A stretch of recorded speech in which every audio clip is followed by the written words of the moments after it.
Hi, I'm Mike with House on the Mend, and in this video we're going to be reviewing the NaTiddy Mini Electric Chainsaw. So let's get started. If you break it, he will fix it. If you buy it, he will build it.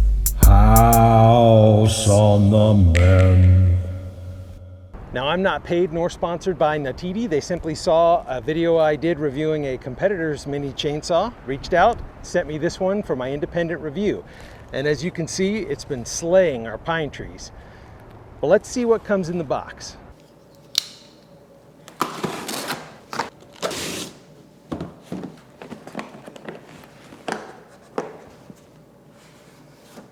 All right, here's everything that comes inside this nice case.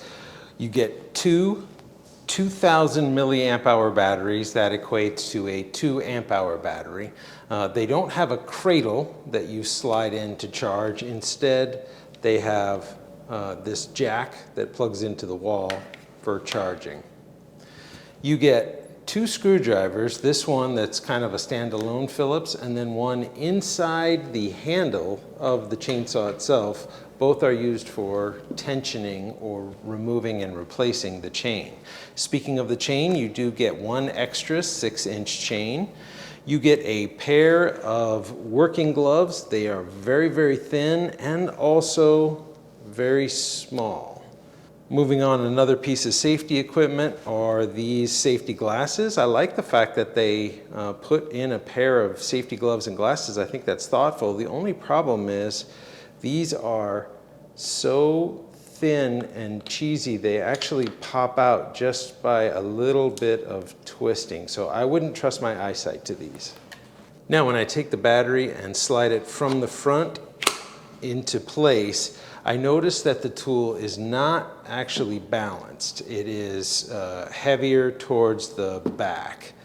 Not too bad, but I have reviewed other tools that were really well balanced. Feels pretty good in the hand. This is a little rubber piece here.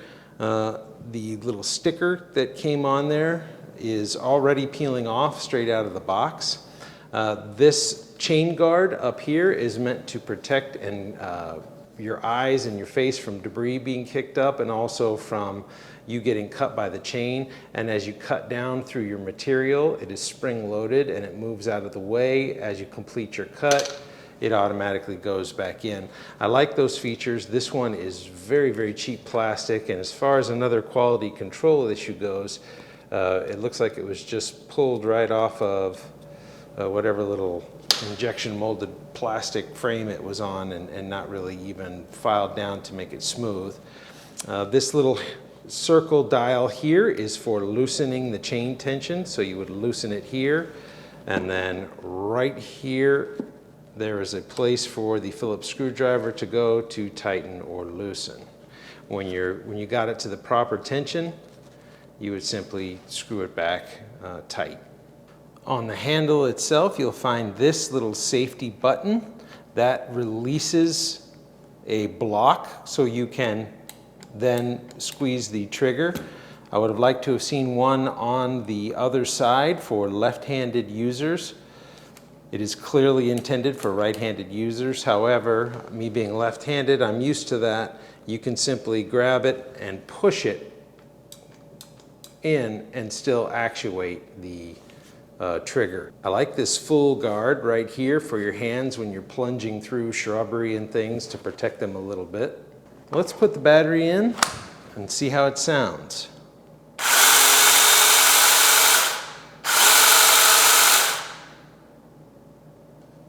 Not very loud. I think I'll still wear hearing protection when I'm using it, but it's not whiny or anything.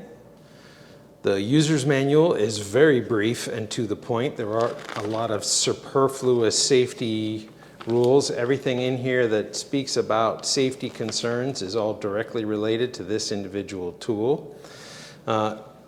It does say that the cutting diameter is 150 millimeters. That comes out to about 5.9 inches. As you can see in this picture here, that is not true. The cutting length is going to be just over 5.5 inches. Now, one thing I did notice is the battery is pretty snug on there, a little bit tough to take off, but that's not necessarily a problem. Speaking of the battery, there is no indicator on here of what the state of charge is. I would like to see a push button of some kind that would show you what the remaining charge is, especially with this battery where the instruction manual tells you, try not to use it until it is empty, or it will damage the battery. Well, you're gonna have no way of knowing when it's close to empty because there's no indicator. All right, let's charge the batteries. All right, overall, I would say the feel of this battery is very chintzy. Nonetheless, let's get a temperature reading. 78 degrees Fahrenheit or 26 degrees Celsius. You can see the indicator is green until we plug it in. It's turned to red, and let's see how long it takes to charge. All right, 2 hours and 19 minutes. The light has turned green, and it's 79 degrees, so it only rose 1 degree Fahrenheit. Pretty good. Don't worry, I'm not being attacked by a badger. It's just very windy out here, and this little guy goes over my microphone and helps to take away a lot of that wind noise. So the manual says to check for proper chain tightness, you want to pull down on the chain in the center, and you should be able to see 1 to 3 of the actual teeth that go on the inside, and we're perfect there. Now, shockingly, there is not a single mention in the manual about lubricating the chain. Now, anybody who's watched any of my other videos knows that when it came to the really small bar chain oil reservoirs of the electric chainsaws that I reviewed, I thought they were pathetic and I complained about them. So these mini electric chainsaws get away from that completely. There's no reservoir anywhere. That's great, so you don't have to keep going back and filling it up with a specific type of bar chain oil. But now we're getting a little extreme. You know, you have to lubricate a bicycle chain, and there's way more friction on the chain in a little mini electric chainsaw. So what I like to do is take a little bit of, say, 3-in-1 oil or something with a little more viscosity than WD-40 and get oil down in here where it will get into the bar itself, and then just give it a couple runs through, get everything good and lubricated, and you're gonna be ready to go. Let's pop a battery in this guy and get started on this tree right here. All right, now normally when you're cutting a tree branch, you want to make a relief cut further away from the trunk and then come down and do a finish cut, and that will keep the branch from splitting and tearing down the tree. These branches right here are small enough that I can support the weight and just cut straight through them, so let's see how the saw does.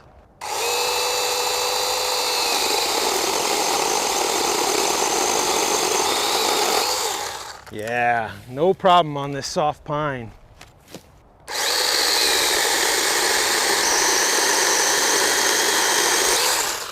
Quick and easy. This one here is a little heavier, so let's try out what I'm talking about. A little relief cut, about 1/3 of the way up, and then I'm going to come down.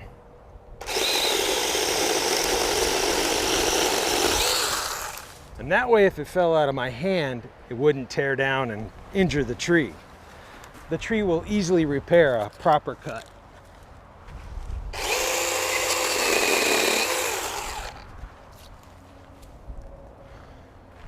Now this little guy really isn't too loud, but I think I'm still gonna go get some hearing protection so that I don't have to just listen to that whine the whole time we're cutting. All right, hearing protection in, let's get back at it. Now it's gonna be really difficult to get a good cut if you're coming in with the motor side towards the tree trunk. So it really forces you to get over on this side and cut from the flat side, which is fine, but it makes it where left-handers like me are gonna have a much easier time to cut it than the majority of humans that are right-handed.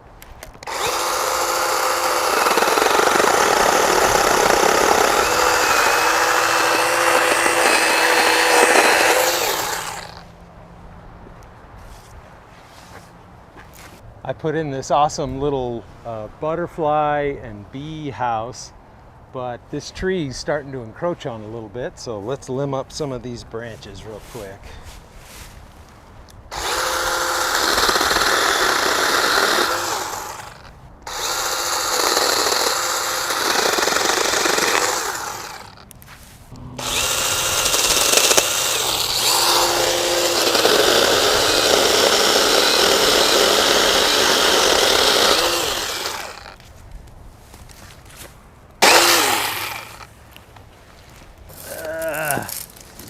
Now, like any good gardener, I like my plants to be dormant when I'm pruning them. That is, unless they are encroaching on our block walls and causing a potential danger to what would be a very expensive repair. So I'm gonna give this guy a little trim before fall.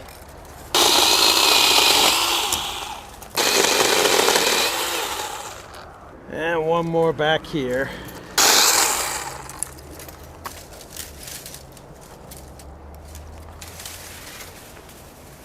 Well, this saw is working great, but the chain's getting a little bit loose for my taste. As you can see, it's sagging there, but that's no problem because built right into the handle is this little tool. So let's pull that out. Then we'll loosen up this little yellow knob, spin the tool around, and let's tighten up that chain. Yeah, quick and easy.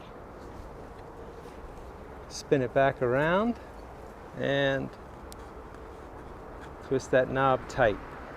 Now we'll just put the battery back in and we'll be ready to go. Oh. One battery. This is just the front of the house. I had to strap it all down.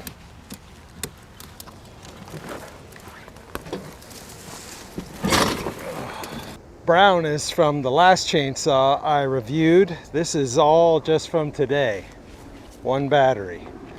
There should be no question on battery life on this guy. Whew. All right, I have no safety concerns with a step ladder level of height when I'm trimming trees with the chainsaw. Anything higher than that, and I like to switch tools. Now this branch right here is heading off and just about to hit the house, so it's becoming a danger and we need to trim it off. Now for this one, I'm gonna make 3 cuts because it's a pretty big branch. I'm gonna do an undercut, a through cut to make sure I don't have any tear out, and then I'm gonna finish up with a really good clean cut down at the joint.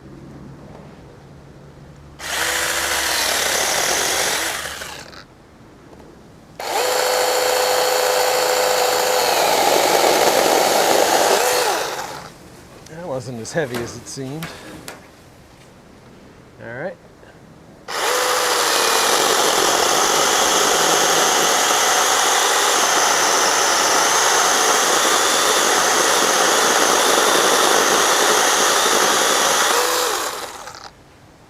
There we go.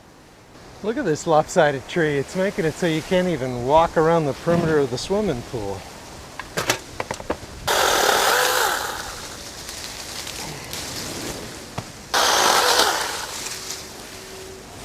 That's better.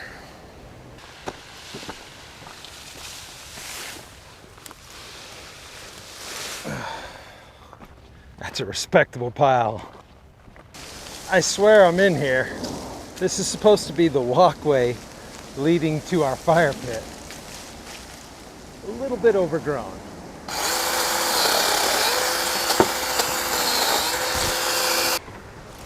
See, I told you I was in here.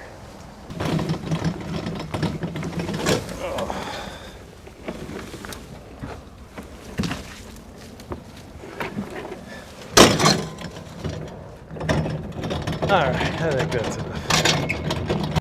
Well, this saw's done really well so far, all on the same battery, but now it enters the cage match. This is African sumac. This is a very hard wood, and several other electric chainsaws have struggled to cut through it. The other mini electric one handled it like a boss. I have all the confidence in this one as well. Let's see if it can do it.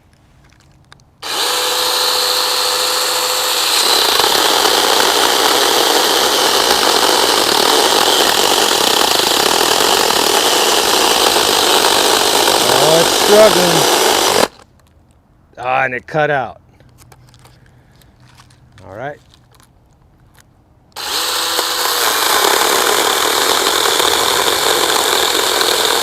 I'm not putting a lot of pressure down. I'm letting the saw do the work.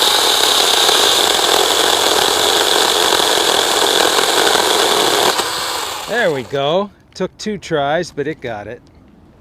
I tell you, that African sumac, man, no joke. Yep, I called it. It didn't take long for the little sticker that was right there to fall off. This one's not far behind. Now this big old palm frond here is a victim of our last windstorm. And getting up on a ladder that high with a handheld chainsaw is not safe. So I'm glad I've got this Ryobi pole saw. It's been reviewed, you can check it out. Links right here.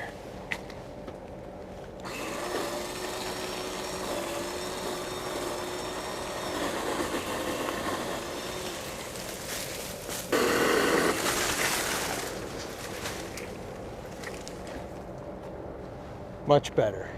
Well, that tree in our backyard might have been too tall to get with this guy, but this one out front of the Bullhead City House is a perfect height. So let's see how it does on palm fronds.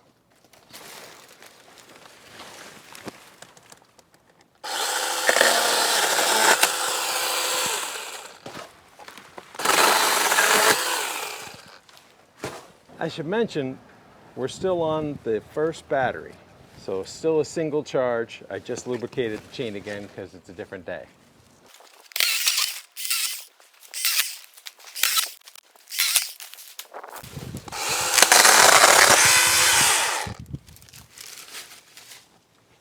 Oh, so check this out. The chain just came off. So I haven't had that experience before with these mini chainsaws, so let's go put the chain back on. So I got the battery out. I'm going to unscrew the little knob, pull the cover off. So in putting the chain back on, start by putting it on the bar on both sides, then set it in the sprocket, and then pull the bar until this little holder pin here engages. That's your pin when you tighten or loosen that moves the bar back and forth. So once that's done, we can put the cover plate back on, then the washer, and then our little tightening knob here. All right, back in progress. I'm going to check the tightness of the chain, see if that was an issue, and we'll get back to cutting. All right, back up and running. I had checked the chain tightness before we started cutting, so that wasn't the issue. It simply was bouncing through these palm fronds and came off. So nonetheless, we're back up and running, and that was a good illustration of how you get this guy back up and running in the field. Let's finish up.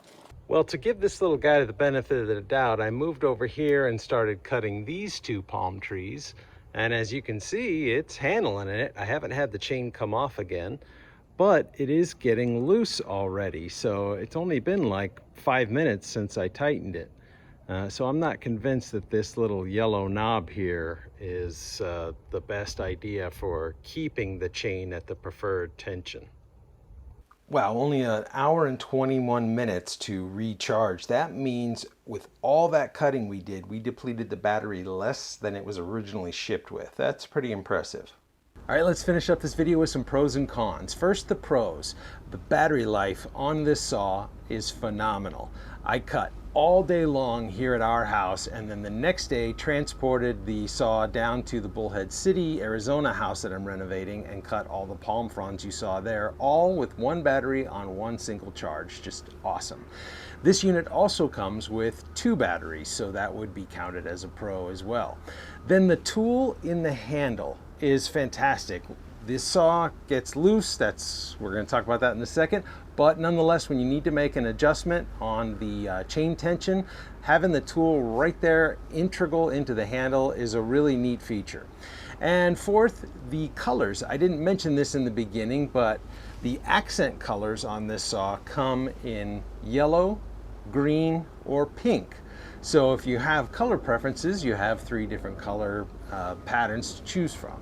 The sound coming out of this mini electric chainsaw is among the quietest of the electric chainsaws I've reviewed.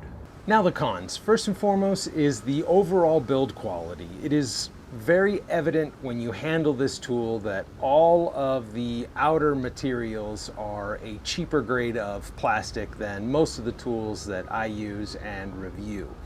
The battery also has a very cheap, light plastic feel to it. The tensioner here on the saw is really substandard.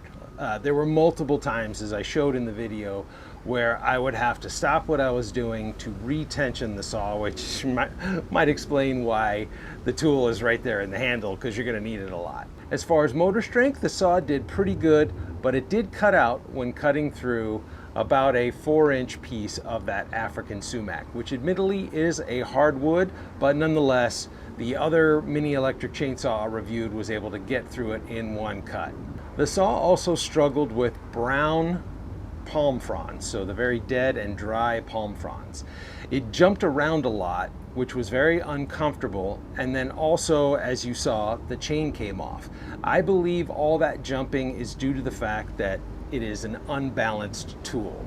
So if more of the weight was up front, I don't think the saw would be jumping as much. It's being assisted by the fact that it is off balance. And the final con would be the battery platform. There are currently no other tools that use the 21-volt battery for NaTiddy tools. They do have one weed whacker on Amazon and also on their website, but as you can see here, it is a 20-volt instead of a 21-volt. It uses a cradle instead of the jack, so I don't think it's a compatible battery, and therefore you're going to have no other tools to use with the battery platform. So overall, who do I see being best suited for this tool? I would say those needing light duty pruning. Maybe seasonal on softwood. You can break this out every fall, prune up your trees and shrubs and things, and I think it would work well for you. Also, I think it would be exceptional for those hunting and camping. So when you head up to hunt camp right before the opening day, and you're driving up that path and there's a tree that's fallen over and you have to get out, fire up your chainsaw, cut it down, cut it into pieces, move it out of the way. Those sorts of instances in hunting, I think this saw would do a great job of, provided it's not a very hardwood that you're trying to cut through, say oak or something like that. Also, since the saw is so quiet and gives off no fumes, you're not going to be telegraphing your location to any big game as much as a gas-powered chainsaw that echoes through the whole valley and also gives off the exhaust smell. For camping, it would be the same thing. You can cut through a tree that's fallen over on your path, but also once you get to your campsite, you can go around, gather up fallen dead wood, and cut those branches down to size to make your campfire. Now, I'm an independent reviewer, but if I did have an opportunity to speak with the folks at NaTiddy, here is the advice that I would give them. I would say sacrifice one of the two batteries you offer for better overall build quality. One battery lasts so long, you could save a little bit of money by providing only one battery and put the remainder of that unit cost into building a better overall saw. Now, if you found this video helpful, will you please give it a thumbs up? It really helps the algorithms to start suggesting it to more viewers like you. Also, please consider subscribing. I'm working really hard to put out good quality content and honest reviews, and there's more videos to come. I'm going to leave a link for this saw in the description below. Now, full disclosure, that is an Amazon affiliate link, so if you click on it and end up making a purchase, it won't cost you a thing, but I do get a small reward at the end of the month. It helps to justify all the time and effort it takes to make these videos. I'd like to thank NaTiddy for being brave enough to send me a saw with no preconceived agreements so I could give it an honest review. Until next time, thank you for watching. Hello, got me? There you are. And finally, oh my gosh, there's some metal piece of heavy machinery out there like squeaking and shrieking. I'm going to leave a link for this saw in the description below. Full disclosure, that is another aircraft.